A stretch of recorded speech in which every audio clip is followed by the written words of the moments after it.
was crossing the Golden Gate Bridge in a car with my friend Bill Geis. He said, "Pete, why don't you just let everything happen? Just everybody fucks everybody kills everybody, anything happens. What if you just do it?"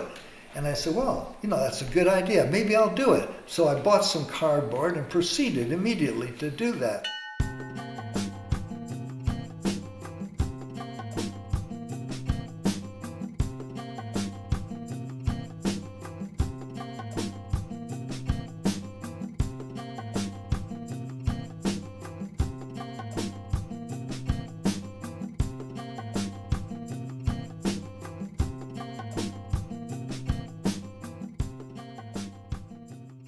The idea of truth is just tedious, I feel, in the extreme. It just clamps down on anything that's fun. It's the opposite of being 14 years old.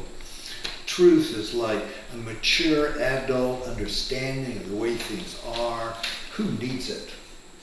It's not something I'm interested in. I'm interested in pretending to stay young, at least, if not actually doing so by avoiding that kind of thing.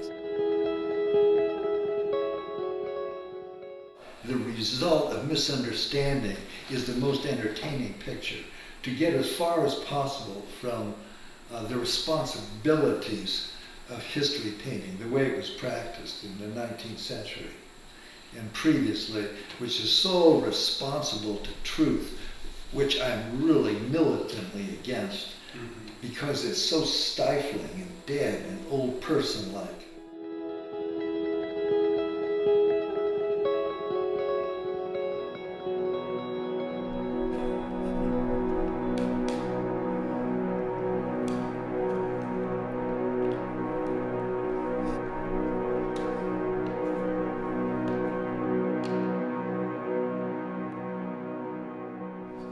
I don't know why people need to feel like they're following rules in the arts, which is obviously an imagination thing.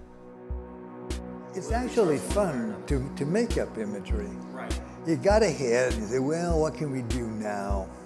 You put a body on it, and you get ideas, Some of my best ideas come to me just doodling on the telephone, while I'm talking on the phone. Maybe to someone who's not very interesting, I just doodle. Or maybe it's all too interesting. Right. In any case, I just make it up, Well, I sketch it out on a little piece of paper, and then I put the little sketch on the canvas, and then I work it over more with chalk. I draw it 4 or 5 times altogether. The idea of drawing it all those times is it gets used to being the way it is. I kind of go for Manet, the French artist who said that you establish some values and then you're on your way into the painting. Yeah, I agree with that. There are times in the painting when I don't know the way something should be. However, I just wait, and it usually comes to me the next morning when I wake up. I don't force myself to accomplish something. Like if there's some part of the painting that's not right and I don't know what to do about it, I just leave it alone and catch it the next day or two.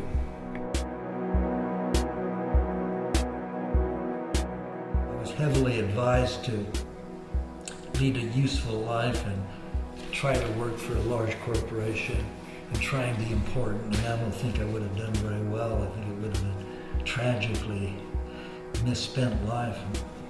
I think I would have been one of these people that it retires at age 55 with a modest pension, and then the pension is withdrawn suddenly because the company's sold to another. This happens a lot.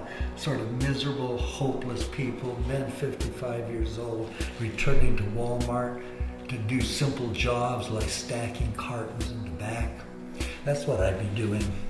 I think my life would have been just awful. So I'm really grateful to art. I'm grateful to art let me avoid the facts of life.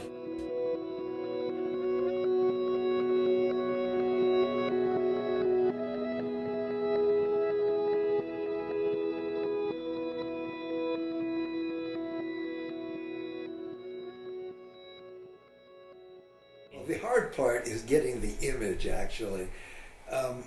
When I say I'm going to paint a certain subject, that's kind of like a slogan, you know? I mean, I claim I'm going to do that, but to get the image is more difficult. It has to be something that could be interesting to somebody besides me. It could look sort of halfway authentic, like the person who painted the picture really cared about it or something, or had some personal connection to it or something. It can't just be a job. It has to be an image that matters for some mysterious reason.